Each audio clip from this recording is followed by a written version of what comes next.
ప్రభునందు ప్రియమైన దేవుని బిడ్డలారా, ఆరాధనని ప్రార్థనతో ప్రారంభించుకుందాం. స్తోత్రం తండ్రి, పరిశుద్ధుడు, సర్వశక్తిమంతుడు, జాలిగల దేవుడు నాయన, మీ మహాప్రేమను బట్టి ఆయన నీ బిడ్డలు మీ వాక్యాన్ని విని ఆశీర్వదించబడినట్లుగా కృప చూపండి. మీ వాక్యపు వెలుగులో వారు నడుచున్నట్లుగా సాయం చేయండి.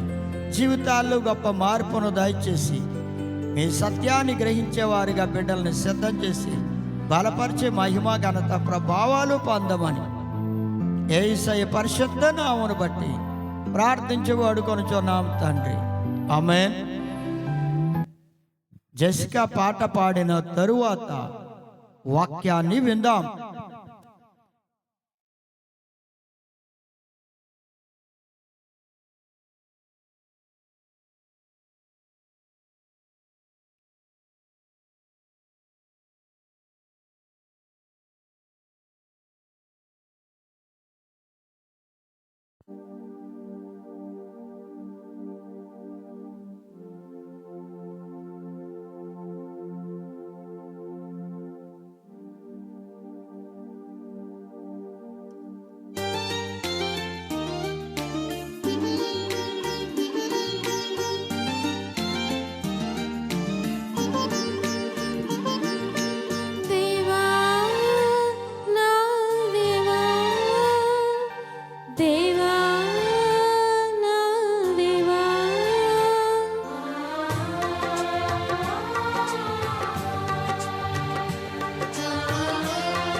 నడుచుట నేర్పించయ్యా. నా తోడు నీడగా నాతో ఉంటే చాలయ్యా. నీతోనే నెమ్మదిగా నడుచుట నేర్పించయ్యా. నీ గుడారములో అతిథిగా ఉండాలని, నీలో గిలిలో ఆనందించాలని, నీ గుడారములో అతిథిగా ఉండాలని, నీలో గిలిలో ఆనందించాలని ఆశగా ఉన్నది, బహు ఆశగా ఉన్నది, ఆశగా ఉన్నది, బహు ఆశగా ఉన్నది. హల్లెలూయా.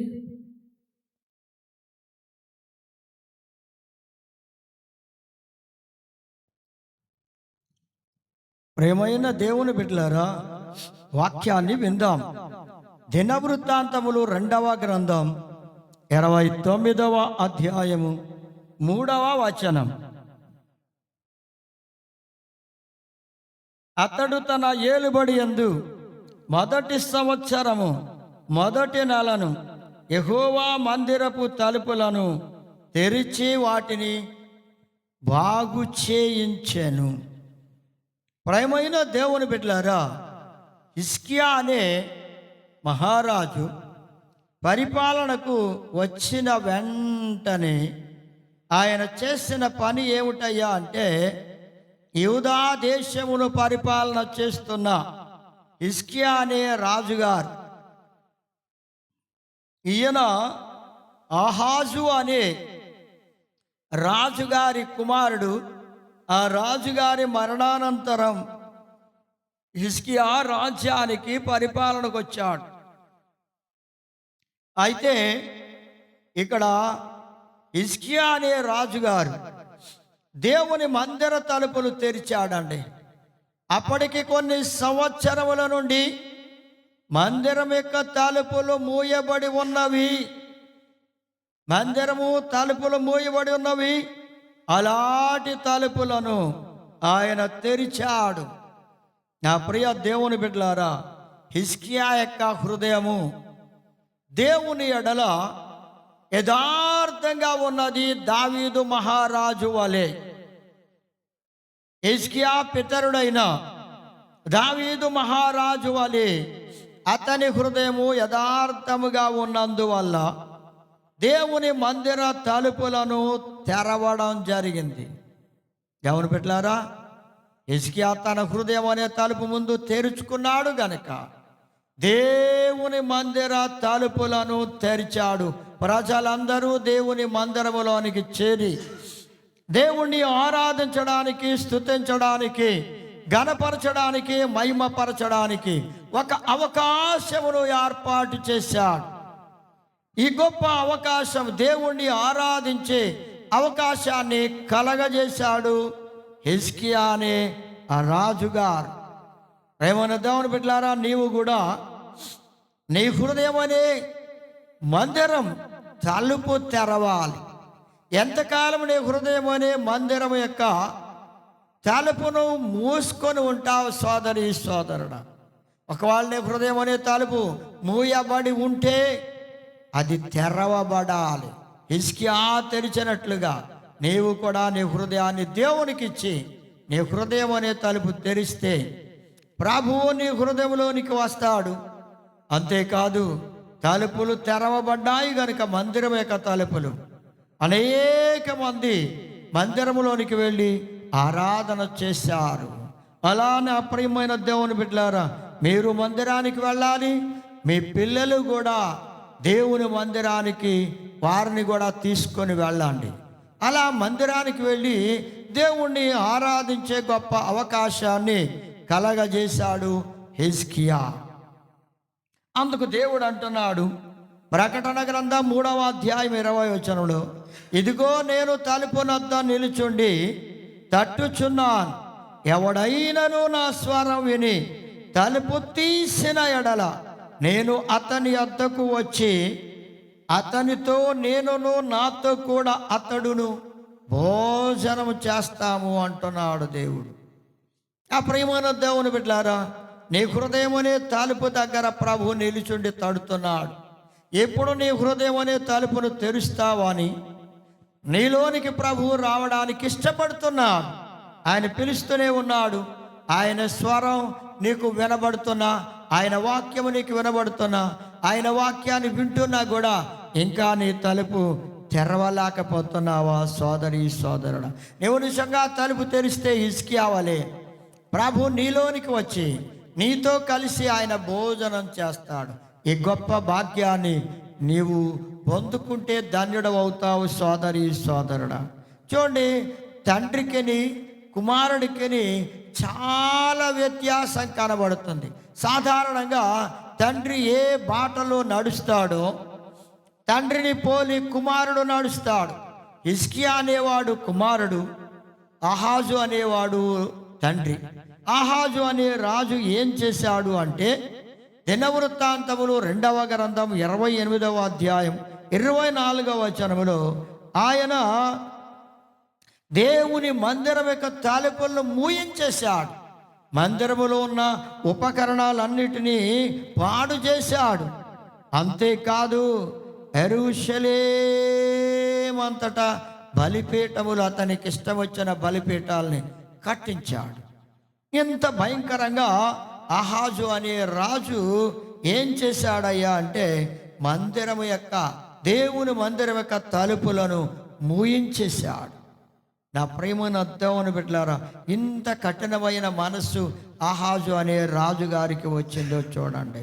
కానీ కుమారుడికైతే జాలి కలిగిన మనస్సు, తగ్గింపు హృదయం కలిగిన మనస్సు అతనిలో కనబడుతుంది. తండ్రిలో కాఠిన్యం కనబడుతుంది. తండ్రిలో ఆహాజు అనే రాజులో భయంకరమైన స్వభావం, ద్వేష స్వభావం, అసూయ స్వభావం, అపవిత్రమైన స్వభావము అతనిలో కనబడుతుంది. ప్రేమన దేవుని బిడ్డలారా, అందుకే చూడండి, దేవుని మందిరం అంటే 84వ కీర్తనలో 1వ వచనం 2వ వచనంలో చూస్తే, సైన్యములకు అధిపతియగు యెహోవా నీ నివాసములు ఎంత రమ్యములు. దేవుని యొక్క నివాసములు, మందిరం అనేది దేవుడు నివసించే నివాసం గనుక ఆ మందిరము చూస్తే ఎంతో అందంగా కనబడింది హిజ్కియా అనే రాజుకి. దావీదు అనే మహారాజుకి అలా కనబడింది. హిజ్కియా కూడా అలాగే కనబడింది. అందుకే దావీదును పోలి నడుస్తున్నాడు, కానీ తండ్రిని పోలి మాత్రం నడవలేదు. తండ్రి బహు భయంకరంగాను దుర్మార్గంగాను ప్రవర్తిస్తూ వచ్చాడు. అలాంటి కఠిన స్వభావాన్ని ఆయన కలిగి ఉండలేదు.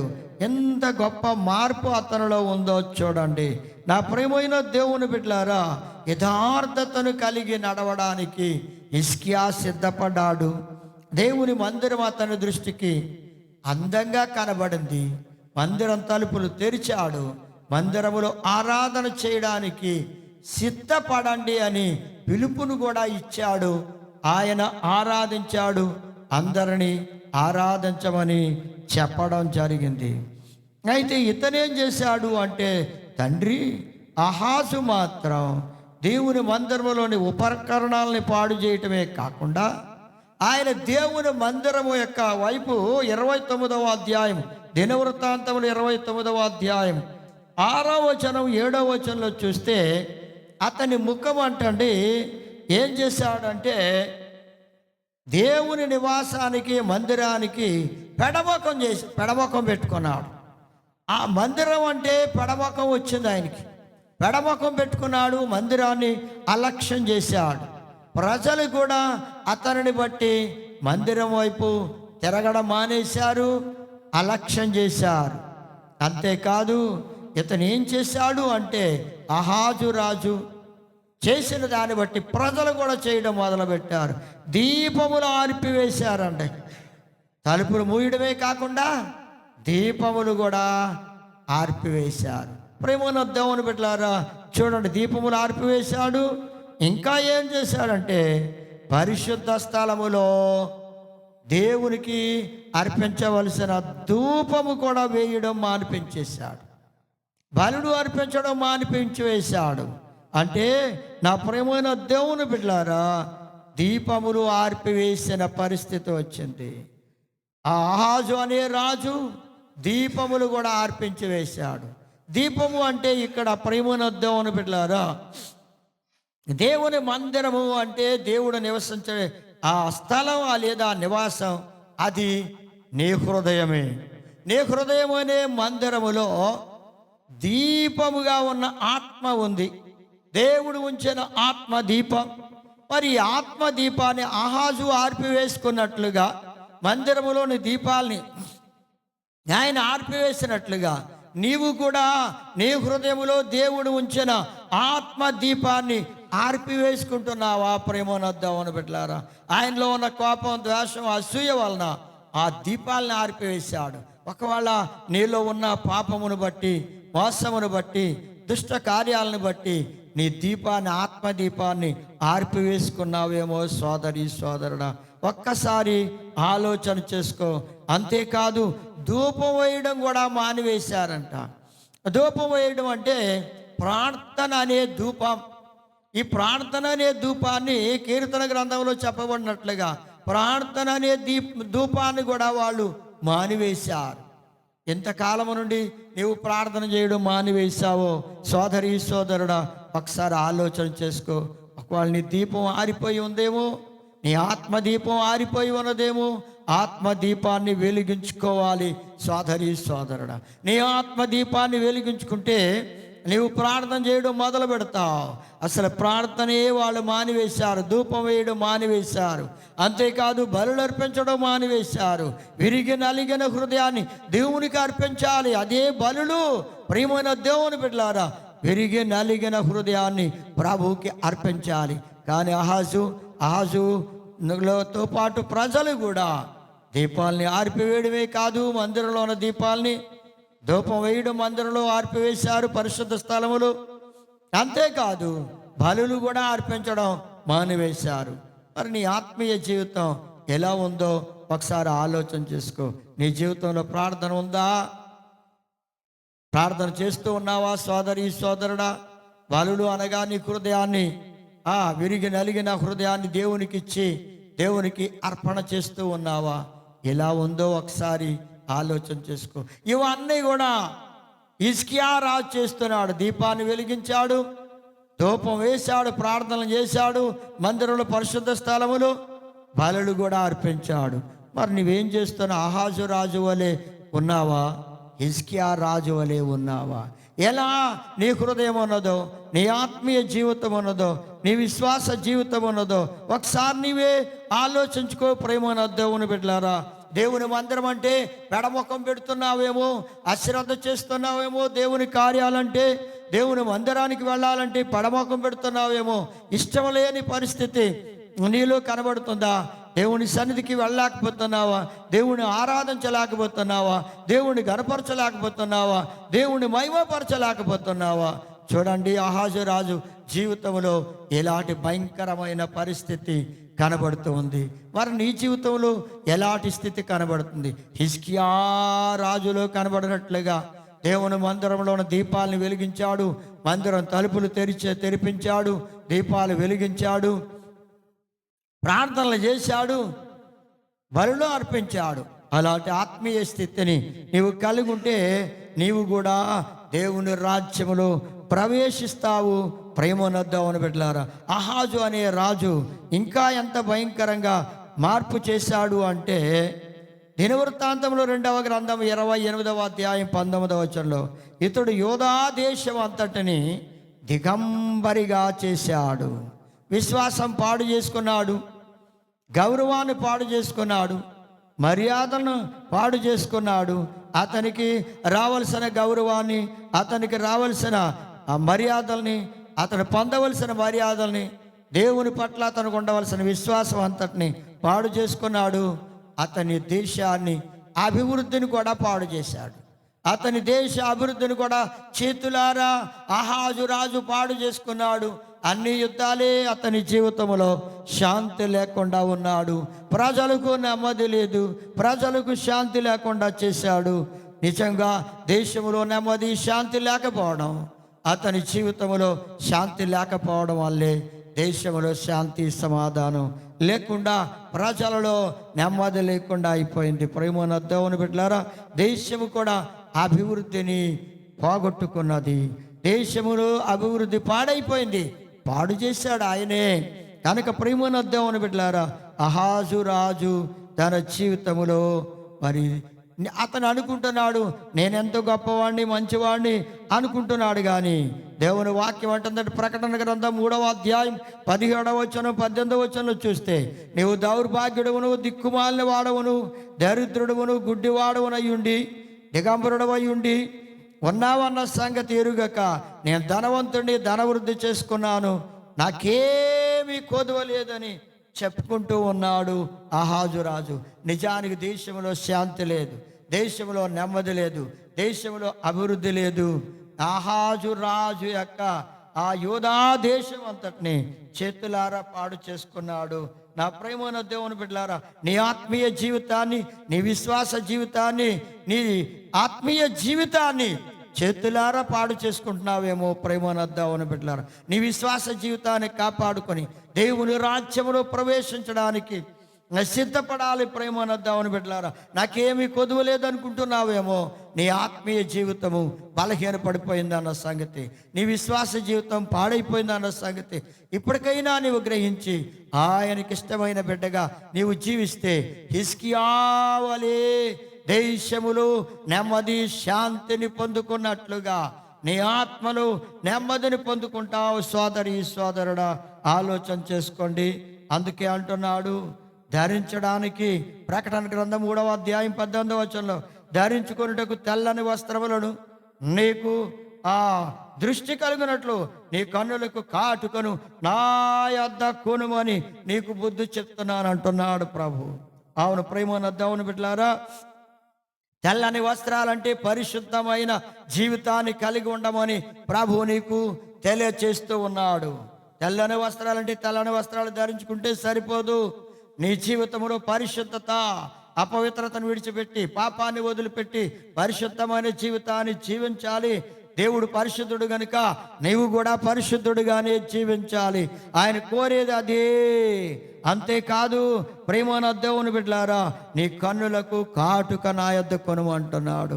కన్నులు మంచి దృష్టి కలిగి ఉండడానికి కాటుకను కొనమన్నాడు. దేవుని వాక్యం అనే ఆ కాటుకను కొని నీ కన్నులకు పెట్టుకుంటే, వాక్య ప్రకారం నడిస్తే, వాక్య ప్రకారం జీవిస్తే దేవుని రాజ్యములో ప్రవేశిస్తావు. ప్రేమనద్దావుని బిడ్డలారా, అందుకే ఆయన నీతో మాట్లాడుతూ ఉన్నది అదే. అందుకే ప్రేమనద్దావుని బిడ్డలారా, కానీ ఇతడు ఇలాంటి భయంకరమైన ప్రవర్తన కలిగి ఉన్నాడు అహాజు రాజు. దానికి మరి పోలిక లేదు. తండ్రికిని నిజముగా ఆ కుమారుడు హిజ్కియాకిని అసలే సంబంధమే లేదు. ఎంత మార్పో చూడండి. ఆయన నీతిని అనుసరించాడు హిజ్కియా, కానీ ఆహాజు దుర్మార్గాన్ని అనుసరించాడు. చాలా భయంకరమైన స్థితి. అందుచేత ప్రేమనద్దామని పెట్టారా, మీరు దేవుని తట్టు తిరిగిన ఎడల నేను మీ తట్టు తిరుగుతా అన్నాడు. హిజ్కియా దేవుని తట్టు తిరిగాడు, దేవుడు అతని తట్టు తిరిగాడు. ప్రజలు దేవుని తట్టు తిరిగారు, దేవుడు ప్రజల తట్టు తిరిగాడు. నీవు దేవుని తట్టు తిరిగితే దేవుడు నీ తట్టు తిరుగుతాడు. నీకేం అవసరమైనదో, నీకేం కావాలో ఆయన చేస్తాడు. సమస్తము అనుగ్రహించేవాడు ఆయనే. ప్రియమైన దేవుని బిడ్డలారా, మరి ప్రభు తట్టు తిరగడానికి ఇష్టపడుతున్నావా? అహాజ్ అయితే దేవుని తట్టు తిరగలేదు. లోకము తట్టు, పాపము తట్టు, దుష్ట కార్యాల తట్టు తిరిగాడు. హిజ్కియా అయితే దేవుని తట్టు తిరిగాడు. నీవు కూడా దేవుని తట్టు తిరిగితే దేవుడు నీ తట్టు తిరుగుతాడు. నీ పక్షంగా ఉండి తన కృపను నీకు బయలుపరుస్తాడు. ప్రేమనద్దామని బిడ్డలారా, అందుకే హిజ్కియా రాజు ఏం చేశాడంటే, దినవృత్తాంతములు 2వ గ్రంథం 29వ అధ్యాయం 11వ వచనంలో హిజ్కియా హెచ్చరిక చేసెను. తన సన్నిధిని నిలుచుటకును తనకు పరిచర్య చేయుటకును యెహోవా మిమ్మును ఏర్పరచుకొనును గనుక మీరు అశ్రద్ధ చేయకుడి. నా తండ్రి అశ్రద్ధ చేశాడు, ప్రజలు అశ్రద్ధ చేశారు, యాజకులు అశ్రద్ధ చేశారు, కానీ మీరు అలా చేయకూడదు. దేవుడు మిమ్మల్ని ఎన్నుకున్నాడు, ఏర్పరచుకున్నాడు. ఆయన రక్తం ఇచ్చి మిమ్మల్ని కొనుక్కున్నాడు, మిమ్మల్ని పరిశుద్ధపరిచాడు, మీలో ఉన్న పాపాలన్నీ క్షమించాడు. ఆయన రక్తం చేత కడిగి నీ పాపాలన్నీ కడిగి క్షమించి నిన్ను పరిశుద్ధపరచుకున్నాడు. నీవు ఏర్పరచుకున్న బిడ్డవు. దేవుడు మిమ్మల్ని ఏర్పరచుకున్నాడు గనుక మీరు ఆయన సన్నిధిలో నిలవాలి. ఇక లోకములోను పాపములో నిలవకుండా దేవుని సన్నిధిలో నిలవండి. దేవుని బిడ్డలుగా జీవించండి. దేవుని మందిరములో నిలవాలి. దేవుని వాక్యాన్ని వినాలి. దేవుని సన్నిధికి వెళ్ళాలి, ఆరాధనకి వెళ్ళాలి. ఇలా దేవుని సన్నిధిలో ఇస్క్యావలి మీరు కూడా నిలిస్తే ధన్యులవుతారు. ప్రేమ దేవుని బిడ్డలారా, అందుకే దేవుడు మిమ్మల్ని ఎన్నుకుని ఏర్పరచుకున్నాడు గనుక మీరు అశ్రద్ధగా జీవించొద్దు, అశ్రద్ధ చేయొద్దు. దేవుని పనిని, దేవుని కార్యాలని అశ్రద్ధ చేయొద్దు అంటున్నాడు. హిజ్కియా అశ్రద్ధ చేయలేదు, తన తండ్రి ఆహాజ్ అయితే అశ్రద్ధ చేశాడు. ఒకసారి నీవు కూడా ఆలోచన చేసుకో ప్రేమ దేవుని బిడ్డలారా.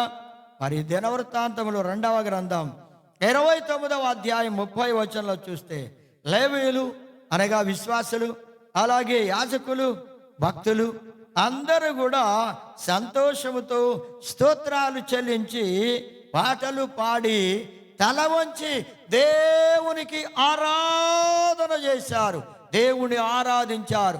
అవును ప్రేమ దేవుని బిడ్డలారా, నీ జీవితంలో సంతోషంతో దేవునికి స్తుతులు స్తోత్రాలు చెల్లించు. నీ తల వంచి దేవునికి ఆరాధన చేయి. ప్రేమ దేవుని బిడ్డలారా, తగ్గించుకొని మంచి మనసు కలిగి నీవు తగ్గింపు హృదయం కలిగి దేవుని సన్నిధికి వెళ్ళి ఆరాధన చేయండి. ఇలాంటి గొప్ప భాగ్యాన్ని హిజ్కియా అవకాశం కలిగించాడు. ప్రజలు అలా ఆరాధన చేశారు, క్రమ ప్రకారం నడిచారు. మందిర సేవ చేసే యాజకులు, లేవీయులు కూడా. అందుకే దేవుని బిడ్డలారా, దినవృత్తాంతములు 2వ గ్రంథం 29వ అధ్యాయం 35వ వచనం చూస్తే మందిర సేవ క్రమముగా జరిగించారు. మీరు కూడా క్రమముగా దేవుని సన్నిధికి వెళ్ళండి, మందిరానికి వెళ్ళండి, దేవుణ్ణి ఆరాధించండి, దేవుణ్ణి గణపరచండి, దేవుణ్ణి స్తుతించండి. క్రమ ప్రకారం చేయండి, అక్రమముగా చేయొద్దు, క్రమము లేకుండా ఉండొద్దు, క్రమ ప్రకారం నడవండి. అందుకే దేవుని వాక్యాలు చూస్తుంటే ఏమంటున్నాడంటే మత్తయి సువార్త 7వ అధ్యాయం 23వ వచనంలో, నేను మిమ్మును ఎరుగను, మీరెవరో నాకు తెలియదు, అక్రమము చేయువారులారా నా యొద్ద నుండి తొలగిపోవుడి. అక్రమము చేయువారులారా మీరెవరో నాకు తెలియదు, నా యొద్ద నుండి తొలగిపోవుడి అంటున్నాడు ప్రభు. అవును, అక్రమము చేసేవారిని ఆయన తన రాజ్యంలో చేర్చుకోడు. మీరెవరో నాకు తెలియదు, అవతలకి పొండి అంటున్నాడు. నిజమే ప్రేమ దేవుని బిడ్డలారా, క్రమమైన జీవితం కలిగి, క్రమమైన బ్రతుకు కలిగి దేవుణ్ణి ఆరాధించండి, దేవుణ్ణి మహిమపరచండి, దేవుణ్ణి స్తుతించండి, క్రమముగా జీవించండి. అపవిత్రత నుండి విడిచిపెట్టి, మోసముని విడిచిపెట్టి, పరిశుద్ధత కలిగి, యథార్థత కలిగి దేవునికి ఇష్టమైన బిడ్డలుగా క్రమంగా నడవండి. అందుకే అన్నాడు దినవృత్తాంతములు 2వ గ్రంథం 30వ అధ్యాయం 27వ వచనంలో చూస్తే లేవీయులు, యాజకులు ప్రార్థన, వాళ్ళు చేసిన ప్రార్థన పరిశుద్ధ నివాసము చేయును.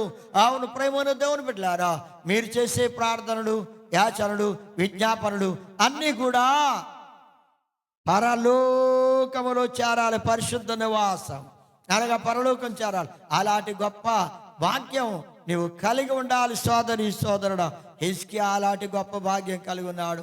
నీవు కూడా అలాంటి గొప్ప భాగ్యం కలిగి దేవుని బిడ్డగా జీవించడానికి దేవుడు తన కృప మీకు అనుగ్రహించునుగా. ఆమేన్. ప్రార్థన చేద్దామండి. స్తోత్రము నాయన, సర్వాధికారైన మా తండ్రి, పరిశుద్ధుడైన దేవుడువు, వాత్సల్యత కలిగిన దేవుడువు, బిడ్డలు విన్న వాక్యం వారి హృదయాల్లో ముద్రించండి. వాక్య ప్రకారం నడిచి మీ చిత్తాన్ని నెరవేర్చేవారిగా హిజ్కియా వలె నాయన తలుపులు తెరిచేవారిగాను, హృదయం అనే తలుపులు తెరిచి హృదయం అనే మందిరముకు తలుపు తెరిచి మిమ్మల్ని ఆరాధించి స్తుతించే బిడ్డలుగా ఒక్కొక్కరిని సిద్ధం చేసి మహిమ పొందండి ప్రభువా. అలాంటి గొప్ప భాగ్యం బిడ్డలకు అనుగ్రహించండి. ఆశీర్వదించి దీవించి మహిమ పొందమని యేసయ్య పరిశుద్ధ నామమును బట్టి ప్రార్థించి ఓడుకొనుచున్నాం తండ్రి. ఆమేన్. మన తండ్రి అయిన దేవుని ప్రేమ, ప్రభు అయిన యేసుక్రీస్తు వారి కృప, పరిశుద్ధాత్మ అన్యోన్య సహవాసం మీకు సదాకాలం తోడే నడిపించునుగా. ఆమేన్.